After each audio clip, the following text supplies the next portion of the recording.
This episode is brought to you by Visit Denver. Because Denver Restaurant Week is coming up. Presented by Superior Farms American Lamb, Denver Restaurant Week runs March 1st through the 10th. And this year, hundreds of Denver's best restaurants are participating. I'm looking at it right now. Blue Island Oyster Bar, I want to go there so bad. Aesthetically, it's beautiful. Also, I'll just eat oysters all day. Each spot is offering a multi-course meal for either $25, $35, $45, or $55. This is the perfect opportunity to explore other parts of the city or rekindle your love of a local favorite. Oh, Cuba. I don't need an excuse to go there, though. I'm not even going to bring that up with you, Paul. Never mind.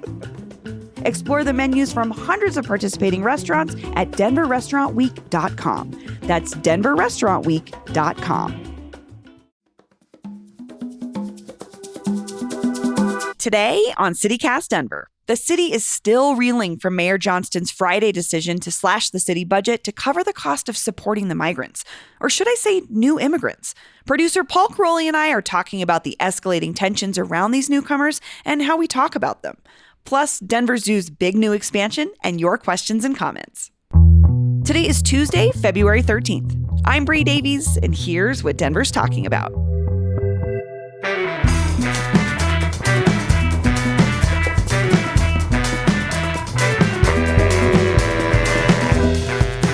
First things first, we should give some new listeners a warm welcome. Hi. We just got some nice press from our friends at 5280 Magazine, put us on a nice list of the 24 best podcasts of 2024. One, thank you all at 5280 Magazine for doing that. But yeah, new listeners who found us through that, welcome to the show. So glad you're here. Yeah, thanks for tuning in and listening to us. Thanks to 5280, our friends, who also let us use their space every week. Shout out. Shout out to the folks at 5280. Bree. Yeah. You wanted to talk about AI, shockingly. I did. It's the first time this has happened. I'm curious what's up. I was just listening to On the Media as the meta things we do as journalists, which is a podcast about the media. Mm-hmm. Sure. Got to keep up. But they were talking about this guy that was buying up old blog sites like the Frisky. I'm trying to think of some other there was just this boom in the 2010s of independent-ish websites publishing all sorts of stuff, news stuff, like personal blog, like first-person things. I wrote for quite a few of these. But what he's doing is these are long defunct, no longer funded websites. They don't exist anymore, but they had a pretty loyal but small following. But this gentleman is buying them and filling them with AI-created content, like how to interpret your dreams was one of the articles. And then it's like a prompt he gives, and then it builds an article, and he puts it on the website. So it's like a web, it's a it's a click thing. It's a trafficking thing. But is he trying to like match the old tone and like brand at all? Not or is just really. Like it's just content, no, it's for just the content. sake of content. But it looks like it's still a functioning website run by human beings when it's really just one guy who's actually a DJ in Serbia, which is a whole other part of that story. But what it made me think about is we are having these conversations all the time about AI in newsrooms. And I mean, look at the last year. We've lost Sports Illustrated basically folded, LA Times, GQ is consuming Pitchfork. And there's just all these places where we're not seeing people creating or talking about the news in the way that we do. And I just felt like it was such a cool pitch for us to say, you can tune in every day and support us doing this as human beings. Yeah. Not as AI chat bot prompts. Real humans. Real humans would like to be a little bit more adept at the technology aspects of AI and maybe take advantage of it, but are not doing that. We're not doing that. And that's a promise. Yeah. So you can go to membership.citycast.fm, and for as little as $8 a month, you can support what we do here. And I don't know, it just felt like a nice way for us to say, this is something that we do that we hope that you value. And if you do, you can show us by joining and being a member today. It's so cool.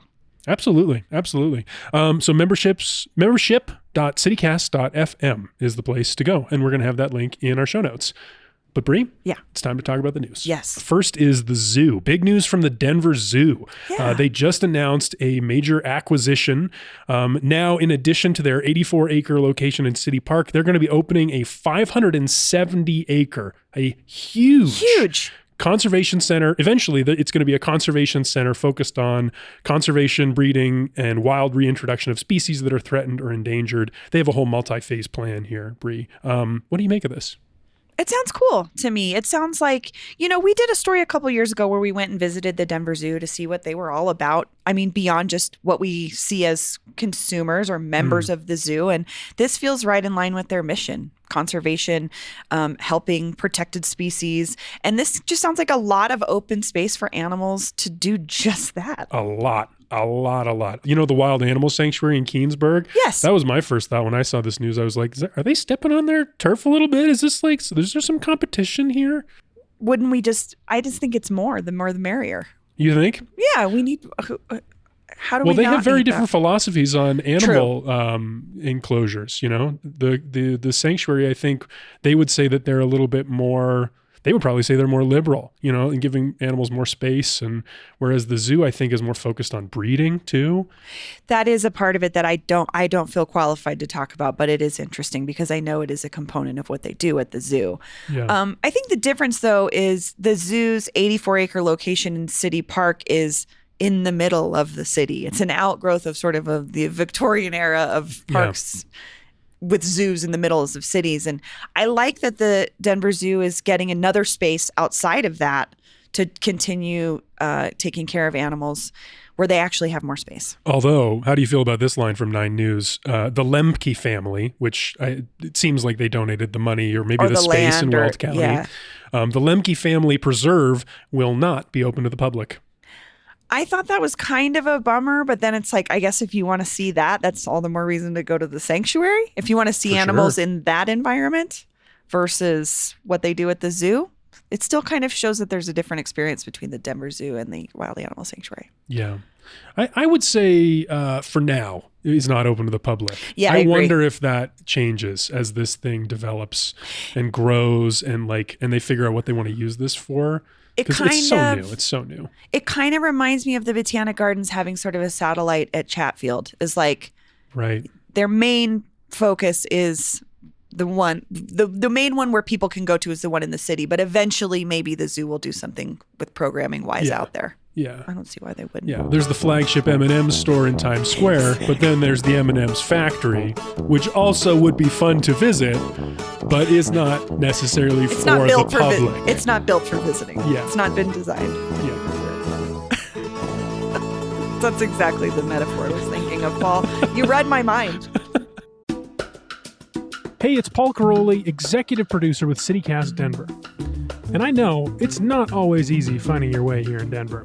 When I first moved here, I didn't understand what people were talking about when they said we needed the moisture so bad. It's a very dry climate. I understand that now. And that's why the mission of CityCast Denver speaks to me. We spend all day, every day, finding the most compelling stories, the most interesting people, and the best insider recommendations so you can make the most of this city and also make this city better. Members of CityCast Denver make that possible, and we couldn't keep doing this work without you. Become a member of CityCast Denver today at membership.citycast.fm and get exclusive perks like ad-free listening, event invites, and members-only updates. That's membership.citycast.fm. Thanks. Shipping can make or break a sale, so optimize how you ship your orders with ShipStation. They make it easy to automate and manage orders no matter how big your business grows. And they might even be able to help reduce shipping and warehouse costs. So optimize and keep up your momentum for growth with ShipStation. Sign up for your free 60-day trial now at ShipStation.com and use the code POD. That's ShipStation.com with the code POD. All right, our top story. Yes. Today is the fallout from Mayor Mike Johnston's announcement on Friday of budget cuts for the Parks and Rec Department and the DMV. Yesterday on the show, you spoke with Obed Manuel, the editor of Denverite, briefly about what led to this decision, the congressional deadlock, the influx of folks coming from Venezuela over the last year and a bit, the estimated $180 million the city could spend this year supporting these folks. But let's start by digging more into the cuts, because we did not really talk about that yesterday. What are these cuts, Bree? I do want to add this little bit of context that the mayor said in the Colorado Sun, quoted him saying the budget cuts announced amount to just 1/40th of what the influx of newcomers will cost the city. So these are just very, very, very preliminary budget cuts. However, we are still going to see and feel this. Rec centers will be closed 1 day a week. Again, we have to remember rec centers serve so many purposes in community. Not only are they an employer in our neighborhoods, they have after-school programs. They have programs for seniors. They have programs for people with disabilities. They have programs for families. So closing a rec center 1 day a week can have a big impact in a neighborhood. Yeah, it's an equity issue. Absolutely. That's what I kept thinking about over the weekend. The cut that who's getting kept hurt? Getting me. I kept coming back to this because the fact that the city's not going to be planting flowers in flower beds. Like, maybe that feels like a small thing. I don't even know if I could have told you we paid for that a week ago as a city. But the fact that that's not going to happen, I feel like, rich neighborhoods, those are people going to have beautiful yards. But maybe in poor neighborhoods, the only place that you could have seen, some nice, beautiful flowers was going to be the rec center. Well, and even also, these are just public spaces. These are just shared public spaces where we get to, especially maybe you live in an apartment and you don't have a flower bed, or it's just something that we get to share as a community. And I mean, I don't know. I'm just thinking about, I can think of 5 different parks right now where I know what the flower beds look like every year.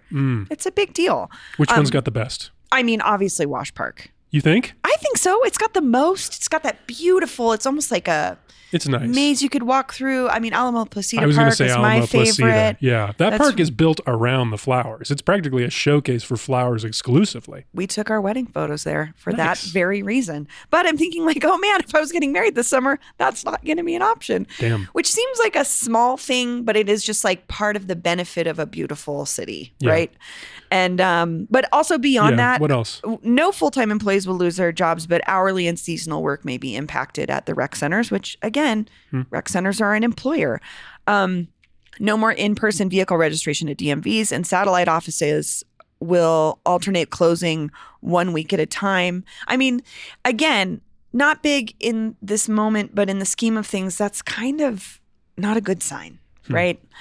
Well, it says something about our priorities. It says something about Mayor Mike Johnston's priorities, I think. I can't imagine being in his position right now trying to figure out what these things are that we could possibly cut. I mean, we know that they've had this in mind. They knew it might be coming for a month or two while they waited for the immigration bill to go through Congress. Obviously, it failed. So, yeah, now it's getting real. I don't know. I think we might see more as well. I think so, too. He warned of that on Friday. And, based on that, like 1/40th figure you quoted, although we don't know how many more migrants, newcomers because are this coming. Is such a, it's just a situation where everything is different every day. It's unclear. So we don't know. How do you feel like Denverites are reacting to the cuts? Because I had a lot of interesting conversations about this over the weekend. I did too. But I'm also thinking like I'm in more liberal leaning circles. I was at a post-holiday party of my urban planning folks who are people that think about city structure all the time. And a lot of folks' concern that I heard was, is this going to be taken out on the people that we see visibly in the street? The migrants. Like frustration. Being blamed. Yeah. And I was thinking about, there was a piece, Westward's Benito Kelty talked to a gentleman who is part of this, he arrived here recently from Venezuela. His name is Raul Mendoza. And he said, if the city's going to cut its budget, it's going to affect everyone and bother citizens. And I ask for forgiveness for that. But from the human perspective, we're in the streets, sleeping with clothes on top of us. We haven't bathed. We wash up and look for a little bit of warmth in a Wendy's or a Walmart. We need help. If we had work, we'd help ourselves. It's tough and we're responsible for the situation we're in, but we're humans. I'm sorry. And it just made me think about, we look at this as a bigger, hundreds of people, but when we focus in on one person and hear one person's story, it just makes me realize this is really humans having to figure out who we get to help and who we don't, So what did you hear, Paul? More mixed. I did have an interesting exchange with a friend over text. This person was expressing some frustration about the budget cuts, about being denied access to things. And this person again was like not optimistic for Mayor Mike's political future as well as a result, because there's probably, I mean, a lot of people out there are probably upset about this, losing access to these services that we paid for. Yeah. I don't admire him. He's in a really tough situation. He came in after 12 years of one administration, had some big plans, and then there's this other thing that occurs, as happens in cities. You can't control it. You don't know what's going to happen, and I don't know. So much is uncertain. One thing I will say for Mayor Mike, though, is it seems like he's really thrown himself at this. Like, I think he's not hiding. Something I've learned about him in the last year and a half since like the mayoral race really started is he seems like a really ambitious person, but he attaches his ambitions to really big problems.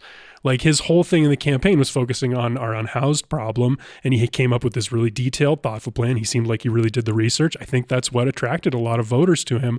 I feel like he's doing the exact same thing with this current situation around newcomers arriving in our city. Like, he has thrown himself at it. He's put his face on it. He's put his name on it. He's gone to Washington. He's really led among mayors around the country.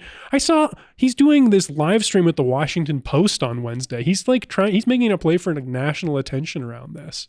So it's ambitious, but it's also behind like a sense of purpose, I think. I think so too. And again, he's not a hard person to find, I'll say. I was at the Far East Center over the weekend for Lunar New Year, and he was there. Hanging out? Yeah, he was hanging out. He was doing part of, Governor Polis was there. Representative DeGette was there. We've had several city council members were there. So it was definitely, part of it was, this was the first year that Lunar New Year was recognized as a city, as a holiday, which was cool. Yeah. But all I'm saying is, like, it's not hard to find him. He's out there. He's in the city. He's trying to figure things out. Was he wearing his jacket? Of course he was. It was It was snowing. It was beautiful also, by the way. So much fun. So, not every city, not every municipality is handling this the way Denver and our Mayor Johnston is handling this across the whole country. But even in Denver suburbs, there was this conflict in Lakewood. Yes. What's happening in Lakewood, Bree? So last week, there was a group called Lakewood Concerned Citizens. At least that's the name that was on the permit to use a space in a school to bring the community together, who wanted to talk about this issue of, is Lakewood trying to be a sanctuary city, essentially? And Mayor Wendy Strom of Lakewood told Fox 31, quote, "I would like to make it very clear that City Council has never, in my time sitting on council, has never had a conversation around becoming a sanctuary city." But this is what folks were concerned about. And hundreds of people showed up to this meeting. And so, again, it sounds like the city of Lakewood has made several statements about it since, but they're repeating over and over again, we are not trying to be a sanctuary city. The concern, I think, came from city of Lakewood meeting with the city of Denver. Why are they meeting? And it was maybe to just figure out what's going on in Denver. How are nonprofits that deal with this kind of stuff handling it? But there was just, I think, a lot of information and misinformation floating around on Facebook and other social media. And the city of Lakewood put out a couple of statements. One of them said, no council member proposed housing migrants arriving in Denver in the vacant Jeffco public schools, which the city of Lakewood does not own, manage, operate, or control. So there must have been a rumor going around. Exactly. That's an example of one of these rumors. So, people were upset. That's interesting, though. It's not far off. Like, I remember back during the early days of the pandemic, they were setting up cots in rec centers. Sure. For folks who needed a place to sleep.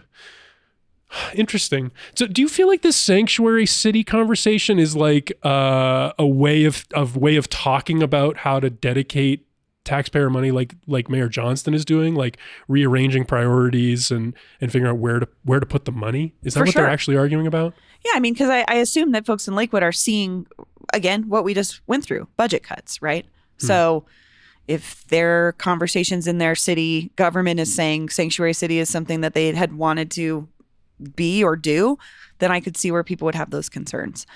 But yeah, it is. Yeah, there's a little subtext going on there. There's clearly some tension. It's interesting. And the more big decisions that put people against each other that the mayor has to make, that the city has to make, I suspect that kind of tension is going to grow. We will see. We'll see what Lakewood does, though. But they have promised so far that they are not entertaining any idea of a sanctuary city label, and they are very clear that they are not attempting to offer housing in Lakewood. That was a quote. So city Okay. council is not trying to house people. But that was like a direct quote. So Interesting. yeah. Interesting. Very much on the other end of the spectrum. Very different from what's happening in Denver, for sure. Yeah. So we always love hearing from you about the things you care about. And every Tuesday we share a comment or an answer to one of our questions that's come through the CityCast Denver hotline. This time, I think this was an almost immediate response we got from folks. We had this conversation with Obed, like you said, at Denverite about the word migrants. And Denverite and CPR and KRCC have made this intentional shift to stop using migrants and use new immigrants. And we asked you all what you thought about that, because we ourselves are thinking about how we talk about And we this. need help. Yeah. So what did we hear, Paul? Well, so far, that episode's only been live for a few hours now as we record this, but we have already heard some responses. Here's a comment on YouTube from Leland L. We should be saying illegals. Leland wasn't the only one to say something like that. Someone else wrote in to say, new immigrant is more accurate.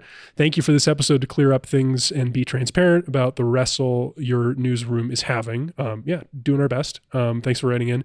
Here's one. Someone says, immigrants are immigrants. I don't see the need for new. The word new attached, the qualifier. Just that word may make people agitated.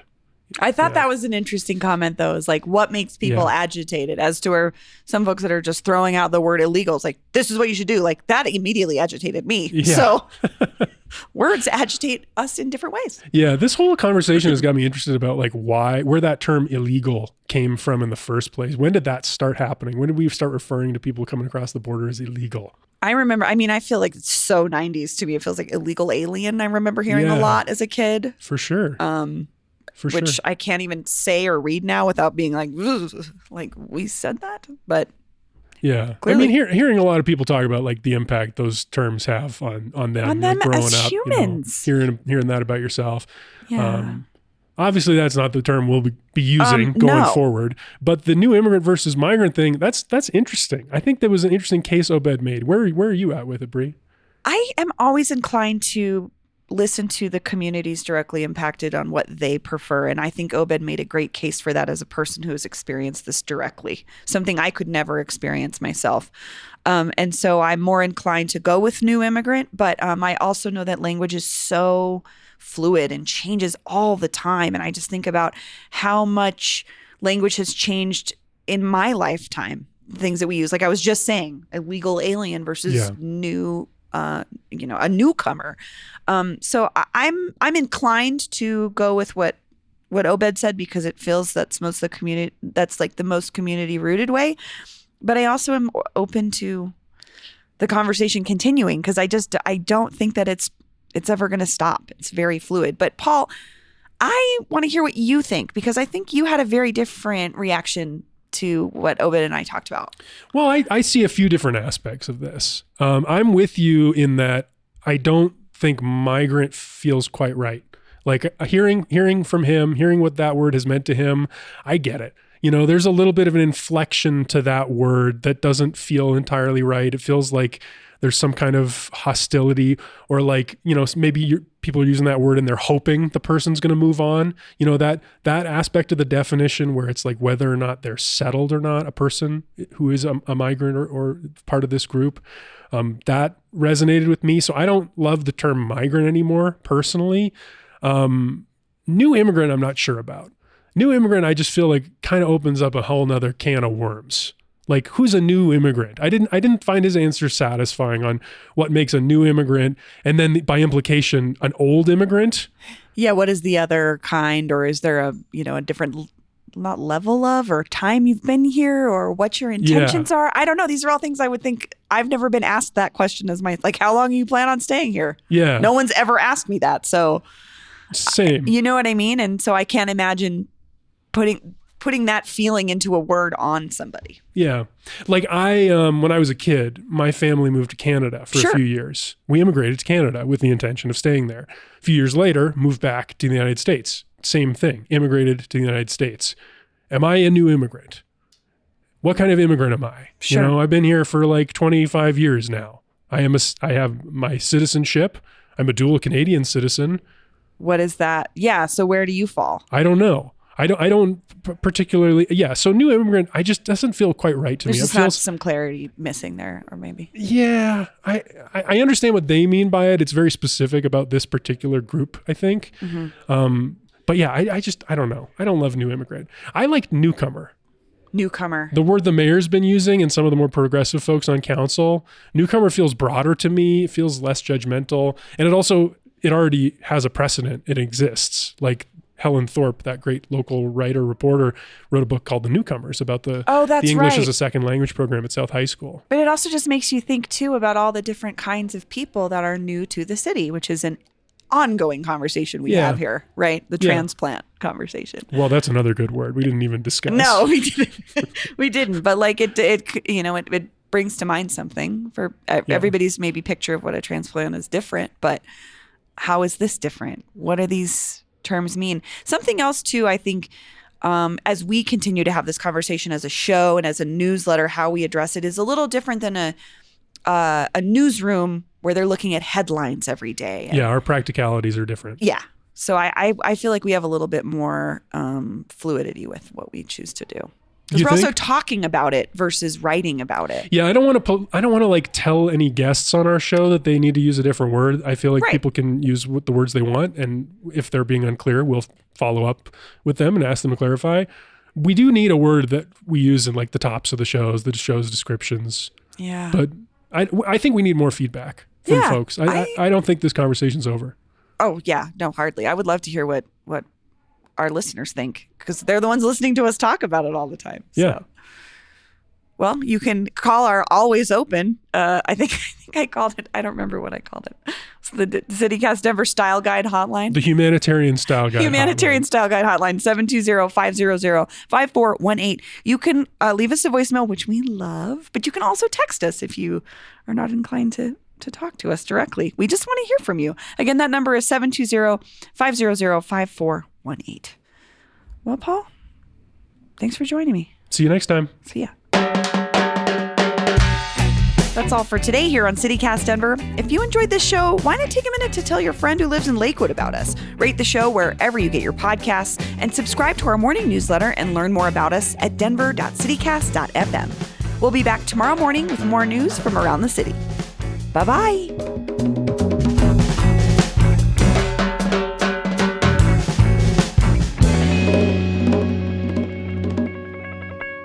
I need a list of your hand signs if we're gonna do hand signs.